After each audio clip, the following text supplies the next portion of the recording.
Uhum.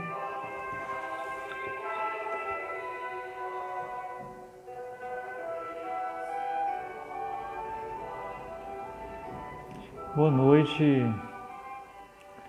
noite pessoal, que bom que vocês já estão chegando por aqui. Deixa eu só ver quem já deu um sinal por aqui, né? Boa noite Carlos Eduardo, boa noite Dona Dulce, boa noite Dona Carmen, boa noite Rosemary também lá de São Leopoldo, todos muito bem-vindos.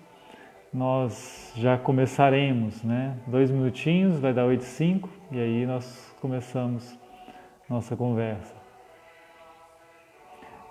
Hoje vocês podem ter a Bíblia de vocês em mãos. Nós vamos trabalhar o livro de Esther, né? Então uma parte, pelo menos, do que nós vamos considerar, vocês têm na Bíblia de vocês.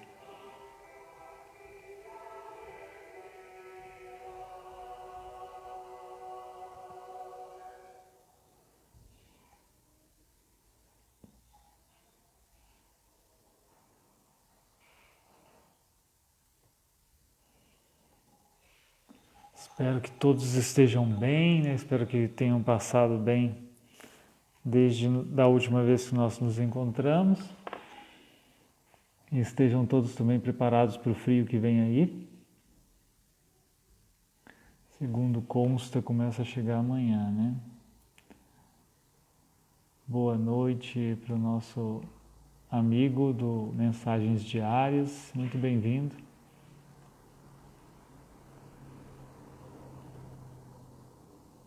E já vamos ver qual é a nossa mensagem de hoje, né?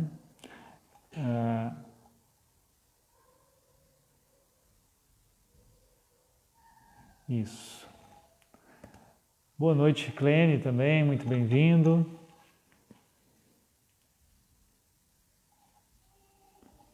E é isso, vai dar nosso tempo agora, né? Vai dar 8h05, nós já começaremos nossa conversa.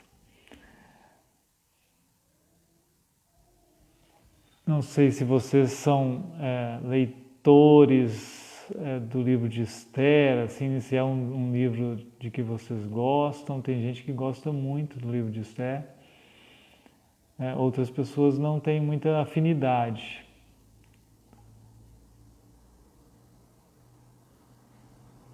Mas é um livro bonito, né? Uma história bonita, de qualquer forma, que quando bem lida, essa história fica na mente da gente e dá o que pensar também, né? 8h05, vamos começar então a nossa conversa. Certamente teremos algo de proveitoso hoje aqui. Hoje é diferente do que a gente vinha fazendo nos outros encontros sobre esses textos apócrifos, né? É uma diferença muito importante. No caso de Tobias e Judite, que a gente já comentou aqui, são livros inteiros que são livros apócrifos, né? São livros inteiros escritos para serem uma obra lida individualmente.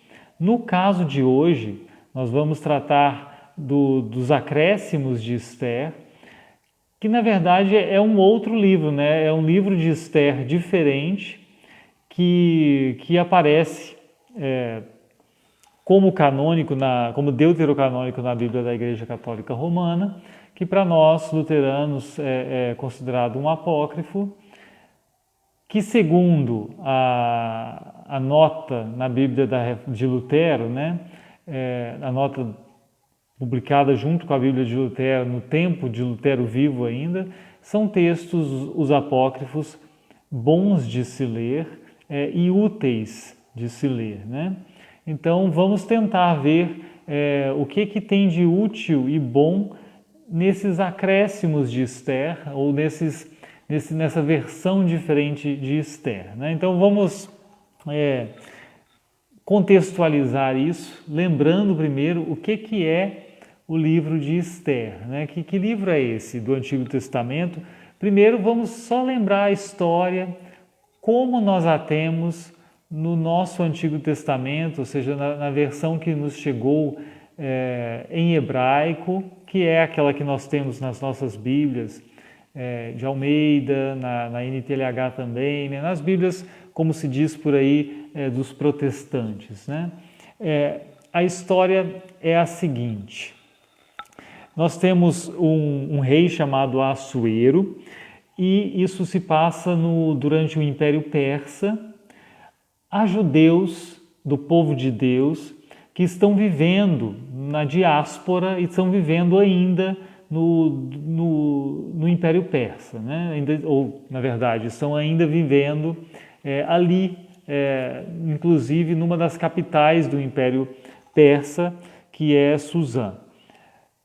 Esse é o contexto, né? Esse é o contexto de partida da história. E aí, o que acontece? Vou tentar manter a linha só para a gente lembrar, né? A linha básica da história, né? O rei tem um desentendimento com a sua esposa Vasti, porque ela se recusa a comparecer em um banquete que ele dá para os seus amigos, digamos assim, né? E ela se recusa e por isso ele diz que não vai ser mais a rainha dele, precisa arrumar outra rainha. Isso é importante para a entrada de Esther em cena, né? O rei despreza essa que era a sua esposa, né? Eu já vi, curiosamente, eu comento assim, leituras feitas dessa cena, né, de Vasti recusar ir à presença do rei nesse banquete, leituras um pouco estranhas, assim, né, feitas por pessoas cristãs, mas que tentaram alegorizar isso, assim, veja como que Vasti se recusou a ir à presença do rei e, na verdade, isso quer dizer que as pessoas de Deus não podem ocultar a sua beleza espiritual, mas isso é uma leitura, assim, sinceramente não faz o meu tipo, né? Bem estranha essa leitura, bem insegura, incerta. Na verdade, eu leio o texto como está sendo contado aqui, né? Uma história do que aconteceu. Boa noite, Rosane, também, muito bem-vinda. Então, por enquanto, eu estou só lembrando a história de Esther conforme o texto canônico que nós temos. Tá? Já vamos passar para o diferente aqui. Tudo bem. Então, porque tem esse problema com a sua rainha, abre espaço para entrar outra rainha em cena, né? E aí o rei procura mulheres do reino inteiro. Esther, como é uma judia que mora por ali, ela entra nessa jogada, ela vai entrar e vai participar, entre aspas, dessa disputa, né? E ela vai para o harém do rei. Ele gosta muito de Esther, ela tem uma beleza especial, ela vai ter um destaque, vai ser feita rainha em breve aqui. Acontece também nesse meio tempo que o Mordecai, né, que eu vou chamar às vezes de Mardoqueu, não estranhe, porque eu vou circular entre duas versões diferentes, mas o Mordecai, que é parente de Esther, o Mordecai tem uma percepção, né, ele percebe que tem pessoas querendo trair o rei, assassinar o rei, e isso o favorece, né, ele vai ser lembrado depois por isso, por essa boa coisa que ele fez de salvar o rei de um atentado, né? Boa noite, Ramires, que chegou aqui, e boa noite, Felipe, também. Muito bom tê-los por aqui. Boa noite, Leonardo também, Leonardo Gonzalez. Muito boa noite. Então, por enquanto, lembrando ainda a história do livro canônico, né? Isso fica guardado, né? Mordecai tem um crédito, vai ter um crédito com o rei para depois. Aparece a figura do Amã, que vai querer matar os judeus, e uma implicância de Amã é justamente com o Mordecai, porque o Mordecai não se prostra a ele, e o Amã é o segundo homem do reino, né? Ele é importante figura para o rei, e ele não é respeitado como ele queria pelo Mordecai, porque o Mordecai não se prostra quando ele passa, né? Simplesmente isso.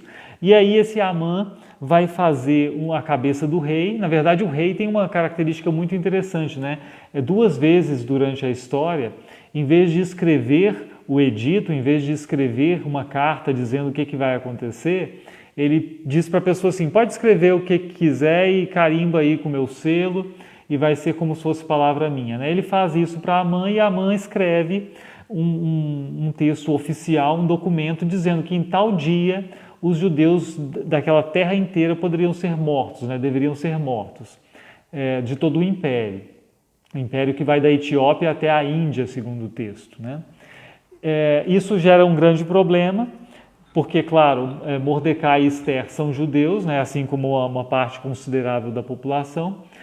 E o Mordecai vai recorrer a Esther dizendo, olha, você está aí como rainha, né? Vamos aproveitar essa situação porque o povo judeu todo vai ser destruído.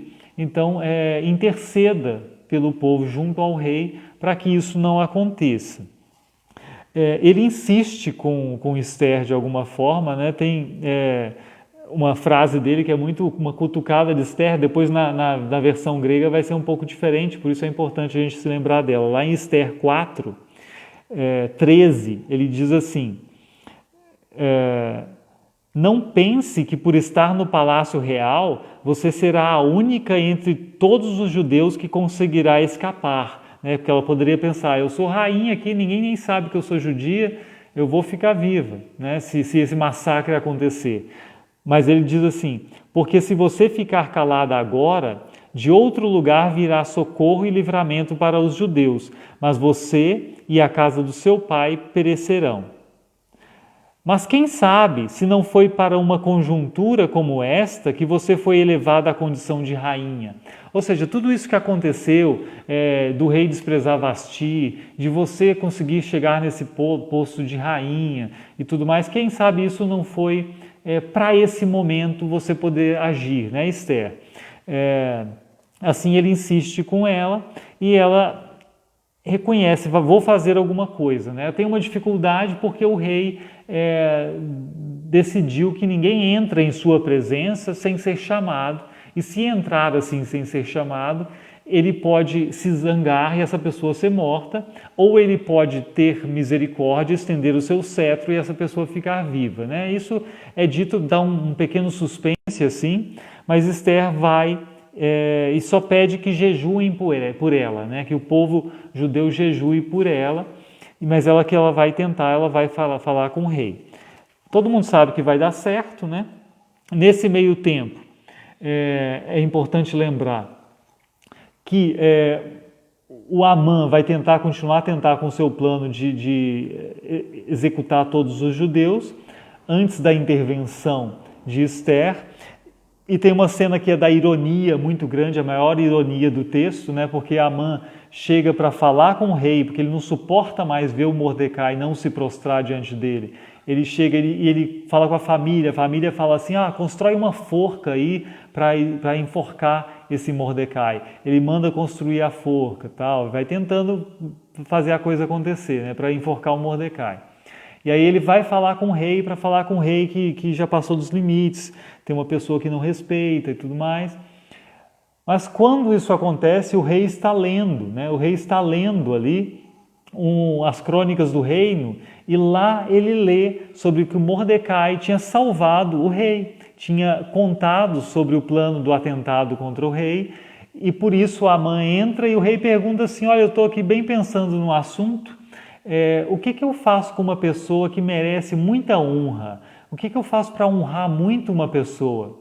E aí o Amã vai pensar assim, deve ser eu, né? Ele deve estar querendo me honrar. E aí ele fala uma coisa muito linda para se fazer, uma procissão com essa pessoa montada num cavalo do rei, com roupas de príncipe e tudo mais, achando que vai acontecer com ele. Na verdade acontece com o arqui-inimigo dele, com Mordecai. E ele tem que andar pela cidade falando, né, que assim faz com uma pessoa honrada pelo rei. Vocês se lembram disso, né, do livro de Esther normal, né? E aí só que Esther vai conseguir a graça do rei, vai denunciar o Amã, vai falar que o Amã quer exterminar o povo dela. Tem mais uma complicação para o Amã, porque ele vai implorar, o rei sai dessa cena, né? O rei sai desse banquete, enquanto isso o Amã vai implorar aos pés de Esther, porque ele sabe que ele vai ser executado pelo rei, porque o rei ficou muito irado. O rei volta e fala assim, não, mas você está tentando violentar a minha esposa, a esposa do rei, na presença do rei. Na verdade, ele estava só implorando, né? Mas aí fica assim, e o que acontece? O Amã vai ser enforcado naquela forca que ele mandou construir para Mordecai. essa é a grande ironia, né? A inversão da situação. Ele queria Mordecai morto e ele que vai ser morto. Ele queria ser honrado e Mordecai que vai ser honrado, né? Essa inversão que está fora do controle dele, né? E aí vai ter o desfecho da narrativa. Esse é o livro canônico. Vamos agora pensar o que acrescenta o apócrifo nisso, né? O que tem a mais nos apócrifos nisso. Tradicionalmente se diz que são 6 grandes trechinhos, né, que são acrescidos na história. Jerônimo, lá no século IV, quando ele faz a Vulgata, ele separa esses 6 trechos e coloca num anexo, né? Não deixa isso misturado no texto. Não é uma boa opção isso, porque os 6 trechos eles estão tão entrelaçados com a narrativa que se você separa os 6 trechos a mais e coloca à parte, fica sem sentido, né? Na verdade, o texto da versão grega ele não tem só esses 6 trechos a mais. Mais do que isso, ele é uma versão diferente que tem esses 6 trechos e algumas mudanças pontuais ao longo do texto todo. Algumas palavras retiradas, algumas palavras acrescidas e que fazem com que tudo faça sentido, né? Há todo um trabalho maior do que simplesmente encaixar essas 6 partes a mais, né? Isso é bem interessante notar. Mas vamos começar perguntando assim, de quando vem esse texto grego, nessa versão grega de Esther, que tem volume de texto a mais, né? De quando? E curiosamente, o finalzinho do texto dá uma dica para a gente sobre isso.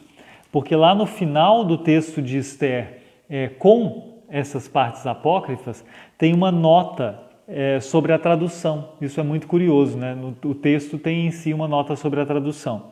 Diz assim, no finalzinho de Esther, na versão expandida, né?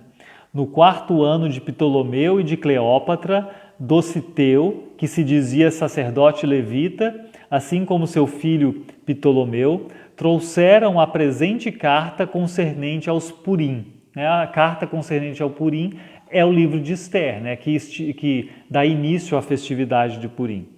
Eles a deram como autêntica e traduzida por Lisímaco, filho de Ptolomeu, da comunidade de Jerusalém. O interessante aqui é que ele diz para a gente e deixa claro que foi antes desse momento, do 4º ano de Ptolomeu e de Cleópatra, que o texto grego foi produzido, né? Foi antes disso. Quando seria isso, né, desse Ptolomeu e de Cleópatra? Por exemplo, aí há 3 opções, 3 Ptolomeus que tiveram mulheres chamadas Cleópatra junto com eles, né? Então você vê que não é tão simples assim. Na Bíblia de Jerusalém traz uma nota dizendo o seguinte, que isso seria, né, o Ptolomeu ao qual se alude deve ser Ptolomeu VIII, cuja mulher se chamava Cleópatra, o que indica a data de 114 a.C.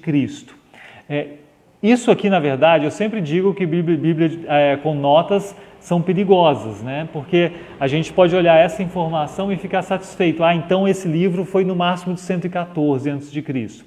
Mas essa informação aqui, ela é desenvolvida a partir da argumentação de um sujeito chamado Jacob, de 1890, século XIX, final do século XIX.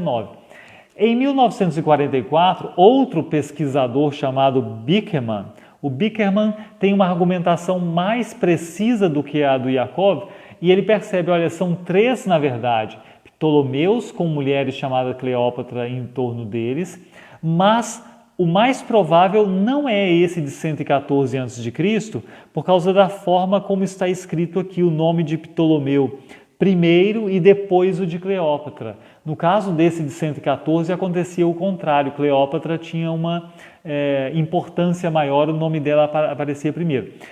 O sujeito chamado Ptolomeu com Cleópatra, que deve ser apresentado assim, é na verdade um Ptolomeu de 78, 77 a.C., ou seja, é mais tardio ainda, né? Mas isso é só um detalhe, não importa tanto, mas é só para dizer quando surgiu esse texto grego, né? Século I a.C., no máximo, na primeira metade do século I a.C. no máximo, então já existia essa versão grega. Tem mais um detalhe, né? Uma pergunta que a gente sempre faz. Esse texto surgiu em grego, esse texto diferente de Esther, ou ele foi traduzido de outra língua para o grego, né?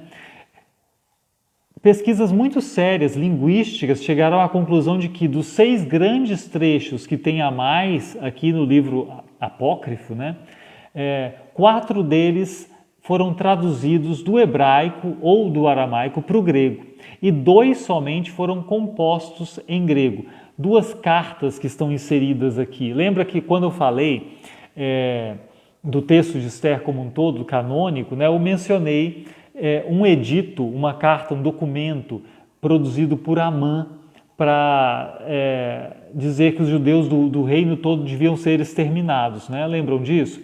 No texto canônico só diz que esse edito, esse documento foi produzido. No texto grego tem esse documento, né? É um dos 6 acréscimos. Esse documento está acrescido ali. Depois tem o documento que o rei permite que Mordecai escreva para resolver a situação, né? Para fazer com que os judeus não sejam exterminados. Isso depois da reviravolta, depois que Amã é executado e Mordecai ganha o seu espaço no reino, né? E ali, de novo, na versão grega você não tem assim só, Mordecai escreveu um edito. Não. Está escrito claramente o texto do edito, né? Esses 2 textos, esses 2 documentos, entende-se que eles foram compostos já em grego, né? O resto dos acréscimos foram compostos, ao que parece, em hebraico e depois traduzidos para o grego. Agora vamos ver o que muda na história de Esther com esses acréscimos, né? Eu já comentei que tem essas 2 cartas a mais, mas isso nem muda tanto assim, né? O que muda mais é lá no começo, como é que começa o livro de Esther como nós o temos, né? Vocês sabem bem que começa assim, né? Isto aconteceu nos dias de Assuero. Assuero reinou, naqueles dias quando Assuero reinava na cidade de Suzã, no 3º ano do seu reinado, deu um banquete, e aí já vem a história da rainha Vasti, que não quer ir para o jantar do rei, né? Para o banquete do rei. Assim começa o livro canônico. O livro apócrifo, né, com os trechos a mais, começa de uma forma muito mais, eu vou dizer curiosamente, né, muito mais bíblica, digamos assim, porque começa da seguinte forma: no 2º ano do reinado do grande rei Assuero, no 1º dia de Nissan, veio um sonho a Mardoqueu, que é o Mordecai, filho de Jair, filho de Semei, filho de Cis, da tribo de Benjamim, judeu que vivia em Suzã e personagem ilustre como funcionário da corte. Ele pertencia ao número dos deportados que o rei da Babilônia, Nabucodonosor, trouxera cativos de Jerusalém, junto com Jeconias, rei de Judá. E aí vai contar o sonho que ele teve. Vê que interessante? Começa com esse acréscimo aqui. O primeiro acréscimo apresenta o Mordecai e conta o sonho que ele teve. E o sonho que vai explicar o que vai acontecer no livro, né? De forma enigmática, o sonho já diz tudo o que vai acontecer. Um pequeno problema disso, né, quando fizeram esse acréscimo aqui, é que fica uma duplicidade na apresentação desse personagem, que é o Mardoqueu, ou Mordecai. Ele é apresentado aqui logo no começo do livro, e ele é apresentado também na parte do livro que é canônica, né, que nós temos na Bíblia normal, que ele é apresentado em 2:5. Vai dizer lá em 2:5 assim: na cidadela de Suzã havia um judeu chamado Mardoqueu, filho de Jair, filho de Semei, filho de Cis, da tribo de Benjamim, e que fora exilado de Jerusalém entre os que foram deportados com Jeconias. Está percebendo que repete? Ou seja, o acréscimo do sonho aqui no começo gera uma repetição. Talvez seja o único problema mais notável assim que o acréscimo gera no texto, né? Quem editou o livro e acrescentou o sonho e essa abertura precisava apresentar o Mordecai lá no começo, porque tem um sonho dele, precisava ser apresentado esse sujeito, mas ele não conseguiu retirar essa apresentação que aparece de novo em 2:5, né? Para a edição fosse mais redondinha, ele teria que ter apresentado Mordecai lá no versículo 1 do capítulo 1 e retirado essa apresentação que aparece aqui no 2:5, porque essa dupla apresentação gerou uma sensação de que há algo truncado, né? E há mesmo. Mas o sonho, né? Vejamos o sonho que esse sujeito tem, que é o parente de Esther, né? Que vai ser no livro canônico também o personagem principal junto com Esther. Ora, eis qual foi o sonho: gritos e ruídos, ribomba o trovão, treme o chão, tumulto sobre toda a terra. 2 enormes dragões avançam, ambos prontos para o combate, lançam um rugido. Ao ouvi-lo, todas as nações se preparam para a guerra contra o povo dos justos, né? Obviamente o povo judeu. Dia de trevas e de escuridão, tribulação, aflição, angústia e espanto caem sobre a terra, transtornado de terror diante dos males que o esperam. Todo o povo justo se prepara para morrer e invoca a Deus. Ora, o seu grito, como de uma pequena fonte, brota um grande rio de águas caudalosas. A luz se levanta como o sol, os humildes são exaltados e devoram os poderosos. Né? Aí quando Mardoqueu acordou do sonho e do pensamento, diante desse sonho e do pensamento nos desígnios de Deus, nele concentrou toda a sua atenção até a noite, esforçou-se de múltiplas maneiras para decifrar esse sonho, né? Agora vamos à questão. Por que aparece esse sonho na versão grega? E o que esse sonho muda na história de Esther como ela é contada no texto canônico? O que falta em Esther no texto canônico? Pensem um pouquinho. O que falta? Qual que é a diferença maior que existe em Esther, texto canônico, com o resto da Bíblia como um todo? Enquanto vocês pensam durante 2 segundos, boa noite Janaína, boa noite Guilherme, muito bem-vindos. A maior parte do tempo que eu gastei aqui já, eu só falei do texto canônico mesmo, lembrando a história. Eu sou péssimo em ser sucinto para lembrar histórias, então, mas tentamos lembrar aqui e agora sim a gente invade nosso assunto, né? O livro de Esther, curiosamente, é o único livro da Bíblia que não tem nenhuma menção a Deus, né? Não fala de Deus. Vocês sabem disso, né? E tanto é que em muitos estudos bíblicos sobre Esther, que pastores fazem, que padres fazem, né? Que pessoas da igreja fazem, vamos estudar o livro de Esther, o que vão dizer?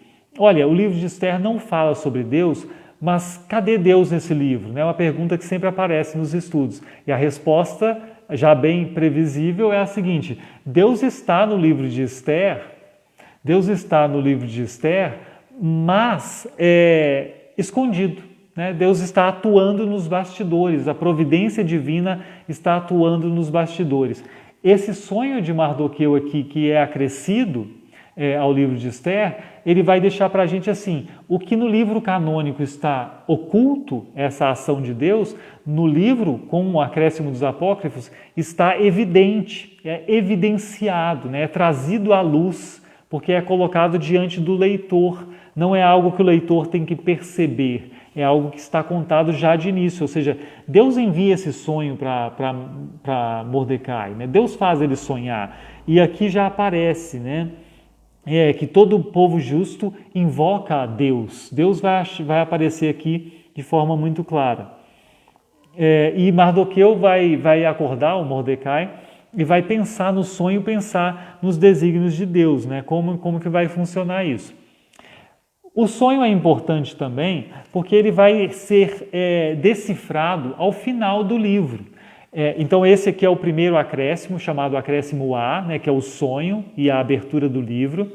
E o acréscimo letra E, ou na verdade, letra F, né? Letra F, porque são 6, é o finalzinho do livro, aqui lá no capítulo 10, que acrescenta-se o seguinte, né? E disse Mardoqueu: tudo isto vem de Deus. Veja Deus de novo aqui, né? Tudo isto vem de Deus, o reconhecimento da ação de Deus na história contada, né? Se recordo o sonho que tive a esse respeito, nada foi omitido. E aí ele vai explicar o sonho, né? Nem a pequena fonte que se converteu em rio, nem a luz que brilha, nem o sol, nem a abundância das águas. Decifra o sonho. Esther é esse rio, ela que se casou com um rei que a fez rainha. Os dois dragões somos Amã e eu. Os povos são aqueles que se coligaram para destruir os judeus. Meu povo é Israel, aqueles que invocaram a Deus e foram salvos. Sim, o Senhor salvou o seu povo, o Senhor nos arrebatou de todos esses males. Deus realizou prodígios e maravilhas como jamais houve entre as nações. Por isso estabeleceu dois destinos, um em favor do seu povo, outro para as nações. Esses destinos se realizaram na hora, no tempo e no dia determinados segundo os seus desígnios e diante de todos os povos. Deus se recordou do seu povo, fez justiça à sua herança, para que esses dias, o 14º e o 15º do mês de Adar, sejam doravante dias de assembleia, de regozijo e de alegria diante de Deus, para todas as gerações e perpetuamente em Israel, seu povo. Percebem? O sonho está decifrado e de forma muito enfática. Quem escreveu esses acréscimos coloca que essa história toda está nas mãos de Deus, né? Ou seja, percebam muito claramente, né? A mesma coisa que pastores dizem sobre o livro de Esther é o que está dito no trecho apócrifo. E aí eu chego à seguinte noção que precisa estar muito clara. Nesse caso do apócrifo aqui, os acréscimos são como se fosse uma interpretação do texto colocada dentro do texto, né? Ele interpreta que o livro de Esther conta da ação de Deus sem mencionar Deus, interpreta que isso só pode ser providência divina, e em vez de escrever um comentário sobre Esther, de dar um estudo bíblico sobre Esther e falar, veja, não está dito, mas Deus agiu, ele insere isso na sua versão do texto, por meio desse sonho, por meio da interpretação do sonho e por meio de outras palavras que vão aparecer ao longo do texto, né? Eu vou mostrar isso agora para vocês, essas outras palavras. Boa noite, Patrick, né? Boa noite, muito boa noite. Boa noite, pastor Ailton Miller também. Muito bem-vindos. Então, e aí porque eu disse antes que o apócrifo de Esther, na verdade, não são só esses 6 trechos grandes acrescidos, né? O texto todo é retrabalhado de alguma forma e acrescentam-se algumas palavras. Então, por exemplo, né, deixa eu me lembrar aqui, são 3 trechos que eu queria mostrar para vocês em que o texto se torna mais piedoso, digamos assim, né? O texto se torna mais evidentemente referente a Deus. Esther 2:20, podem abrir a Bíblia de vocês, que é feita a partir do texto hebraico, né? Do texto massorético somente. Esther 2:20 vai dizer o seguinte, deixa eu me localizar aqui. Tá, Esther ainda não havia declarado sua linhagem e o seu povo como Mordecai lhe havia ordenado. E Esther continuava a cumprir as ordens de Mordecai, como tinha feito quando este a criava. Só isso diz o nosso texto, né? O texto grego diz algo a mais, né? Diz algo a mais. Fala que ela seguia tudo que Mordecai tinha mandado, Como, né? Continuando temendo a Deus e cumprindo as ordenanças de Deus, né? Veja, aqui aparece a piedade de Esther. Aqui no texto canônico que nós temos, só aparece alguém que é submissa a esse parente, né? Que ela obedece à ordem do parente. Mas no texto retrabalhado para mostrar a piedade, ela teme a Deus, ela cultua a Deus e ela cumpre os mandamentos de Deus, né? Isso é bem interessante. Isso não é um dos 6 acréscimos, isso é só um detalhe retrabalhado no texto, né? Bem de passagem assim, né? Por isso não dá para dizer assim, o apócrifo é só esses 6 acréscimos, dá para separar e você tem junta e fica. Não, tem mudanças sutis no texto também. Em 4:8, Esther 4:8, isso aqui é talvez mais difícil um pouco de notar, mas em 4:8 está assim, né? Deixa eu achar a diferença específica aqui. Ah, tá. É que, na verdade, no 4:8, assim, ó, Mordecai pediu a Ataque que mostrasse a cópia a Esther e a pusesse a par de tudo, para Esther saber do que ia acontecer com os judeus, que eles seriam mortos, né? A fim de que ela fosse falar com o rei e lhe pedisse misericórdia e na sua presença lhe suplicasse pelo povo dela. Aqui no texto canônico é só isso, é uma resolução política, né? Vai até o rei, fala com ele e para ele resolver. No texto da versão grega, acrescenta-se o seguinte: Mordecai manda Esther fazer o seguinte: clame ao Senhor agora. Clame ao Senhor agora. E então fale ao rei sobre nós. Primeiro ele manda com que Esther clame, que ela faça oração. E depois ele fala também com o rei, né? Mas vê como um detalhe desse, duas palavrinhas que acresceu, faz com que a história se torne a história evidentemente sobre Deus e trabalhando a piedade de Esther de uma forma muito clara, né? Em Esther 6:13, aí é a esposa de Amã que fala com ele e adverte Amã sobre o risco de ele perder, né? Diz assim, Esther 6:13, no nosso texto canônico mesmo: se Mordecai, diante do qual você começou a cair, que já estava dando errado o plano dele, é da descendência dos judeus, você não conseguirá fazer nada contra ele, você certamente será derrotado. Ela percebe isso, olha, se ele é judeu, você vai ser derrotado, mas não fala por quê, não fala nada de Deus aqui também, né? No texto da versão grega, acrescenta-se uma expressão com 5 palavrinhas, porque ela fala a mesma coisa, você certamente será derrotado, porque o Deus vivo está com ele. Porque o Deus vivo está com ele. Né? Vê como Deus aqui aparece até na boca dos gentios, Deus aparece como um personagem importante do desenrolar dessa trama, né? Então tá, eu falei do primeiro, do último acréscimo já. Das cartas eu não vou mencionar muito, eu apenas menciono assim, da primeira carta, né, do que é o edito para dizer que os judeus devem ser mortos. O que eu acho muito interessante nessa carta é que ela reflete quais eram as críticas, ou uma crítica muito importante que se fazia aos judeus no período helenístico, no período do Império Helenístico, dos reis helenistas, né? Pensando depois de Alexandre o Grande, quando se divide o seu império, e aí você tem o período helenístico, que a gente fala. Então, uma crítica muito comum era que os judeus odiavam o resto da humanidade, a misantropia dos judeus, né? Os judeus odeiam o resto da raça humana e por isso eles são alvo de preconceito, né? Aqui tem isso exatamente na carta, né? Diz assim que eles devem ser trucidados, né? Porque eles são um obstáculo ao plano do governo de manter a paz. Se eles são um obstáculo ao plano de manter a paz e a ordem, aniquilemos esse povo, né? Considerando, pois, que o referido povo, nessa carta, falando dos judeus, único em seu gênero, acha-se sob todos os aspectos em conflito com toda a humanidade, e aí argumenta, então tem que matar, né?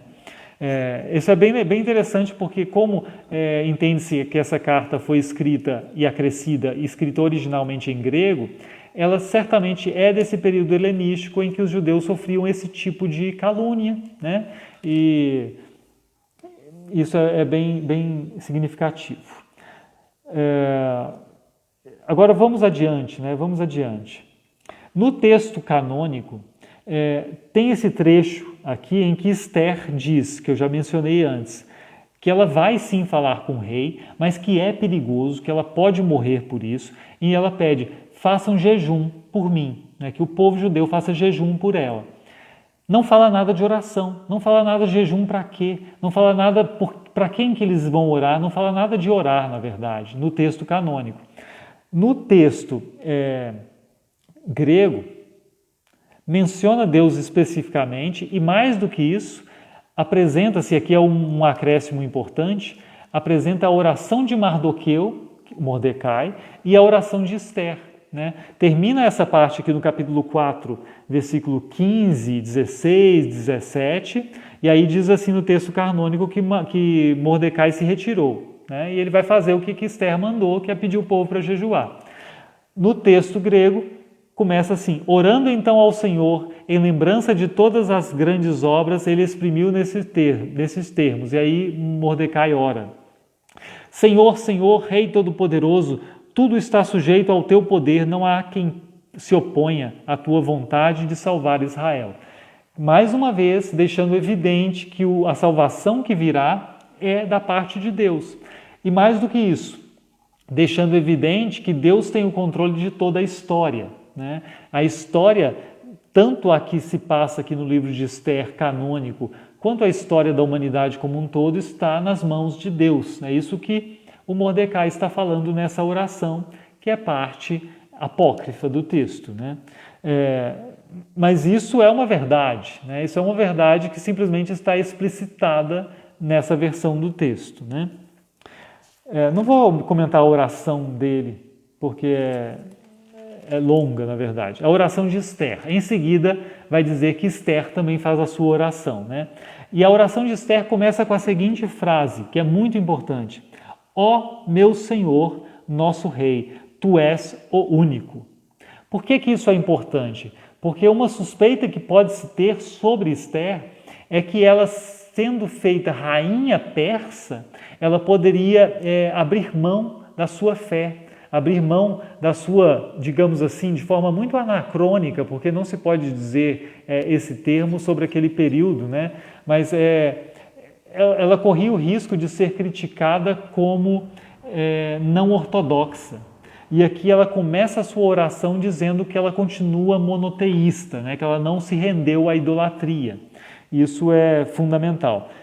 Eu destaco no final da oração de Esther que ela mostra a dependência que ela tem diante de Deus e a fidelidade que ela tem como judia. Isso é importante para a gente. Diz assim: a nós salva-nos com tua mão e vem em meu auxílio, pois estou só e nada tenho fora de ti, Senhor. É uma petição que nós todos poderíamos fazer em momento de aflição, extremamente verdadeira, né? E por isso edificante.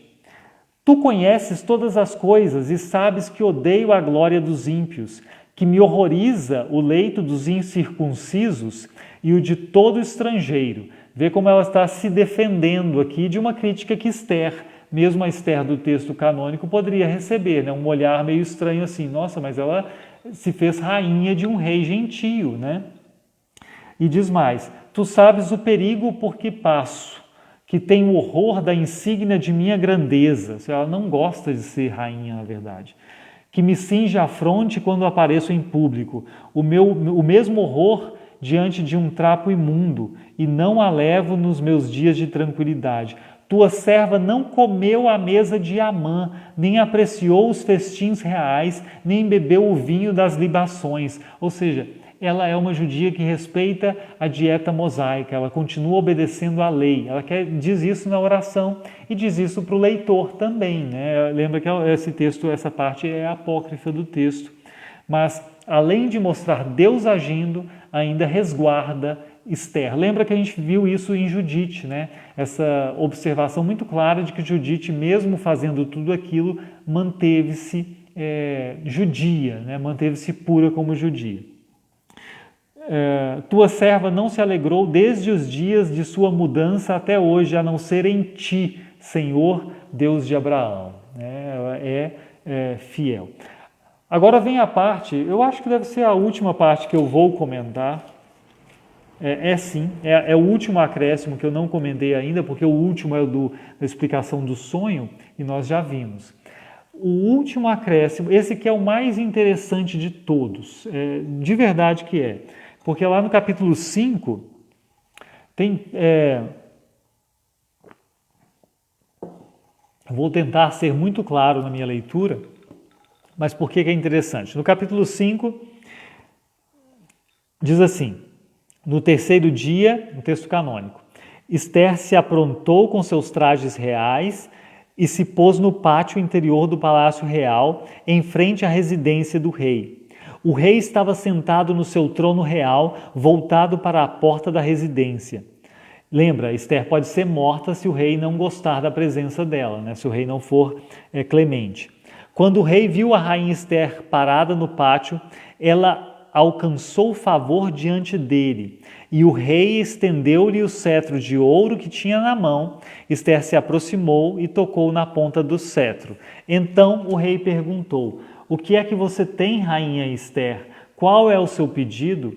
Até metade do reino lhe será dado. Veja que nós não temos descrição nenhuma de como está Esther fisicamente, né? Por que o rei diz assim, qual é o seu pedido, o que é que você tem? Ela só está lá com risco de morte, né? Isso é fato. Mas não tem drama nenhum, não tem suspense, na verdade, é um texto muito corrido, né? Ela chegou, era um problemão, ela podia morrer, e o texto simplesmente diz, ela chegou, o rei teve um olhar compassivo, estendeu o cetro, fim da história, tudo deu certo, né? No texto da versão expandida, diz o seguinte, eu vou ler devagar para vocês entenderem com os ouvidos, mas é porque a história aqui, vocês vão perceber, enquanto eu leio, que ela ganha uma dramaticidade muito grande, muito maior do que a gente tem no texto hebraico. Parece que a gente consegue visualizar o acontecimento, parece que você poderia fazer um filme a partir desse texto, ou um teatro a partir desse texto grego aqui, né? Que provavelmente tem o seu original hebraico, como eu disse, né? No terceiro dia, quando terminou de rezar, já diz o que ela está fazendo aqui, né? Ela tirou as suas vestes de súplicas, se revestiu com todo o seu esplendor. Suntuosa, invocou o Deus que vela sobre todos e os salva. Depois tomou consigo duas servas. Sobre uma ela se apoiava suavemente, a outra acompanhava, segurava o seu vestido. Ela vai amparada. No apogeu de sua beleza, ela ruborizada tinha o rosto alegre como se ardesse de amor, mas seu coração gemia de temor. Ultrapassando todas as portas, ela se achou diante do rei. E aí, olha, ele estava sentado em seu trono real, revestido com todos os ornamentos de suas aparições solenes, resplandecente em ouro e pedras preciosas, parecia terrível. Olha a descrição, né? Olha a visualidade da cena nesse texto. Ele ergueu o rosto, incendiado de glória, e no cúmulo da ira lançou um olhar. Olha o suspense, o homem está com raiva, ele está com furor, né? Isso no texto expandido. A rainha, sucumbindo, apoiou a cabeça na serva que a acompanhava, empalideceu e desmaiou. A cena ganha até um desmaio. Deus mudou o coração do rei e o inclinou à mansidão. De novo, Deus agindo aqui, Deus agindo para a história dar certo, né? De forma explícita. No texto hebraico, a gente tem que só supor que Deus fez alguma coisa para esse rei gostar de Esther naquele momento. Ansioso, ele precipitou-se de seu trono e a tomou nos braços até que ela se recuperasse. Ele sai do trono para amparar Esther, reconfortando-a com palavras tranquilizadoras. Que há, Esther? Eu sou teu irmão, ânimo, não morrerás. Nossa ordem só vale para os súditos. Aproxima-te, ergueu seu cetro de ouro, o rei, pousou no pescoço de Esther, beijou-a e lhe disse, fala comigo. E aí ela fala, Senhor, disse-lhe ela, eu te vi semelhante a um anjo de Deus. E aí tem a astúcia da Esther também, né? Então meu coração se perturbou e eu tive medo de teu esplendor, pois és admirável, Senhor, e teu rosto cheio de encanto. Enquanto ela falava, desmaiou, ela desmaia de novo, né? É bem melodramático até o texto aqui. O rei se perturbou e todos os cortesãos procuravam reanimá-la. Que há, rainha Esther, disse-lhe o rei, dize-me o que desejas e ainda que seja metade de meu reino te darei. Você vê que essa fala do rei aqui, ela ganha todo um contexto, né? Tem todo esse drama, por isso ele fica assim, o que há contigo? Lá no texto hebraico, no texto massorético que chegou a nós, no texto canônico, a gente tem que supor alguma expressão diferente de Esther para o rei se preocupar, né? Aqui ela desmaia 2 vezes, aqui é bem óbvio. Respondeu Esther, se bem te parecer que venha o rei hoje com Amã ao banquete que lhe preparei, e aqui voltamos à parte canônica do texto, né? Então, é muito interessante, na verdade, já vamos avançando na hora, né? Não tenho como explorar muitos detalhes do texto, né? Além do que comentei, assim. É claro que nas orações de Mordecai e de Esther há belezas a serem consideradas, né? Depois eu menciono só que na carta que Mordecai vai ditar para ser enviado a todos os povos, para dizer que os judeus podem se defender e de que os povos não deveriam matar os judeus, né? Não deveriam ir para cima dos judeus, não precisavam cumprir aquela outra regra, aquela outra ordem dada, tem justamente uma defesa dos judeus típica desse período também helenístico, de como os judeus se defendiam daquela acusação de que eles seriam pessoas que odiavam a humanidade, né? Lá diz assim, longe de julgarmos estes judeus votados ao desaparecimento por esse tríplice celerado como criminosos, nós os vemos governados por leis justíssimas. Isso os judeus viviam dizendo no período helenístico, nossas leis são justíssimas, nossas leis são boas. Filhos do Altíssimo, do grande Deus vivo, a quem nós e nossos antepassados devemos a conservação do reino no mais florescente estado.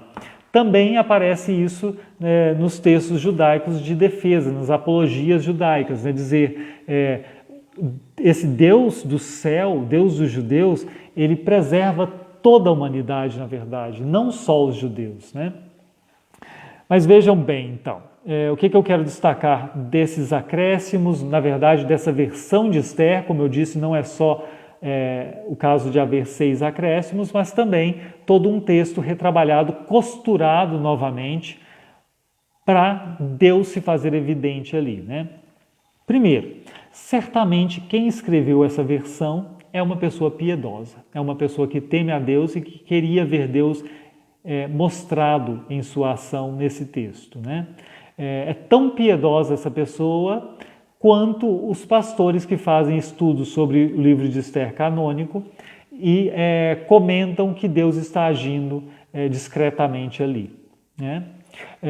Outra coisa que eu acho muito importante a gente perceber aqui, o fato de que esse texto de Esther é o que se chama de Bíblia reescrita. Algo que existia na antiguidade também entre os judeus, que era pegar um texto da Bíblia e reescrevê-lo, colocando ali a sua interpretação, expandindo o texto com mais informações. É aquilo que eu digo assim, quando você conta uma história e a pessoa não entende direito, a pessoa pode dizer assim, conta mais um pouco para mim, conta com mais detalhes. E aí você conta de novo com mais detalhes para a pessoa entender. É isso que acontece com esse tipo de reescrita da Bíblia, né? A Bíblia está contada muitas vezes de forma sucinta e aí a pessoa que vai reescrever esse texto acrescenta informação, né? Acrescenta informação. Essas informações aqui no caso de Esther são muito claras, assim, são informações para manter a dignidade da personagem Esther, para mostrar que ela se manteve pura, judia, exemplar, mesmo vivendo entre gentios, e principalmente para mostrar que Deus é que fez tudo acontecer, né? Desde o sonho no começo, a interpretação do sonho no final, aquelas pequenas palavras acrescentadas, a oração de Mordecai, a oração de Esther, que pedem justamente pela reviravolta que acontece com a honra que Mordecai vai ter e o desfecho trágico de Amã, né? Isso tudo se torna ação de Deus clara. O que eu aprendo com o texto de Esther, né? A gente pode julgar assim, olha, mas se o texto canônico, se o texto inicial, ao que tudo indica, e é isso mesmo, né? O texto original, ele era sucinto e não falava dessas coisas todas, eu teria o direito de acrescentar tudo isso? Talvez a gente dissesse assim, não desse jeito, poderia ser acrescentado dizendo que está acrescentando, poderia ter uma nota, poderia ter dizendo assim, vou interpretar assim, e não juntar no texto, né? Mas lembrem-se que é outro tempo, né? É outro contexto, é outro povo que está trabalhando esse texto assim. Não havia igreja nesse sentido que a gente tem institucional definindo o que é o certo ali, né, de se fazer. Então isso se fez, né? Isso se fez. Eu aproveito esses acréscimos? Sim, eu aproveito esses acréscimos por ver como que uma pessoa piedosa pode ver Deus agir na história de Esther. Uma pergunta que fica, por que o texto canônico oculta Deus? Por que o texto canônico não mostra Deus em ação, mas somente mostra a ação e faz com que a gente tenha que deduzir que Deus está agindo, né? Eu não sei por quê, né? Talvez o objetivo disso seja justamente fazer com que nós percebamos que assim como no texto de Esther, só pode ser Deus agindo, embora não se fale dele explicitamente, na nossa vida também acontece isso, né? A gente falha algumas vezes por não perceber que Deus está agindo e achar que muita coisa que acontece é mera coincidência, né? Ainda mais hoje em dia, né? Ainda mais pós-iluminismo, a gente se tornou muito racionalista. E aí a gente acha que falar de Deus agindo na vida da gente, tem gente que acha que até é coisa de pentecostal, né? E não é, né? Eu acho que o livro de Esther causa esse estranhamento, tirando o nome de Deus de cena, justamente para gerar essa suspeita, assim, olha, Deus está agindo aqui e não está dito. Será que Deus está agindo também ao longo de toda a história, nossa história, e nós não percebemos, né? O texto da versão expandida, dessa expansão com o texto apócrifo, mostra uma solução para isso, que é assim, vamos ver Deus agir, vamos imaginar aqui como que deve ter sido essa história com Deus agindo explicitamente, né? É isso que eu tomo como reflexão, assim. De qualquer forma, além dessa reflexão religiosa, o texto com os acréscimos se torna um texto mais gostoso de ler, né? Ele se torna um texto mais literariamente mais rico, de certa forma, né? Essa cena lá de Esther chegando lá e desmaiando é interessantíssima, por exemplo, essa mudança, né? Mas é isso, né? Eu espero que vocês que ficaram até agora tenham aproveitado, né? Isso de ler os apócrifos, eu sei que para algumas pessoas não faz muito sentido, né? Eu respeito isso, né? Eu respeito quem pensa que não. Só lembro que eu estou fazendo isso para não ficarmos só naquela notinha de Lutero que a gente sempre lembra assim, Lutero disse que era bom ler os apócrifos e era útil a leitura. Mas quase nenhum luterano lê, né? A gente só fala que sabe que Lutero falou isso. E a minha ideia é, se a gente vai repetir isso, às vezes até com orgulho, né? Porque Lutero falou isso, a gente deveria levar a sério essa nota e é isso que eu estou tentando fazer, né?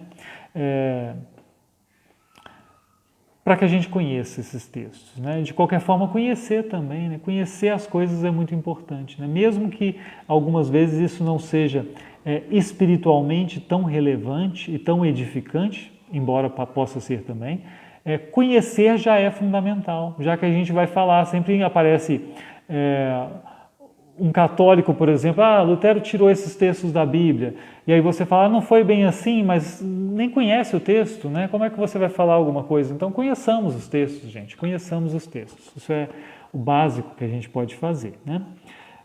Eu sei que eu estou me defendendo aqui, né? Mas parece meio feio isso até, mas é porque eu quero dizer que eu respeito quem não aprecia, mas eu tenho os meus motivos para fazer isso, né?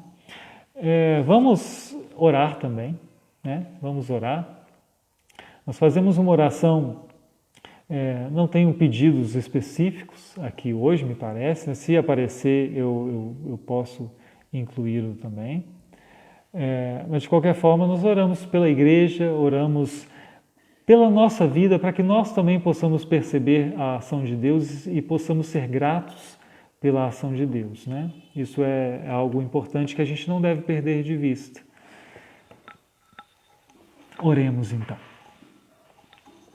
Amado Senhor, muito obrigado pela vida, muito obrigado por esta noite, obrigado pela oportunidade de lermos a Tua Palavra, de refletirmos sobre a Tua ação no mundo.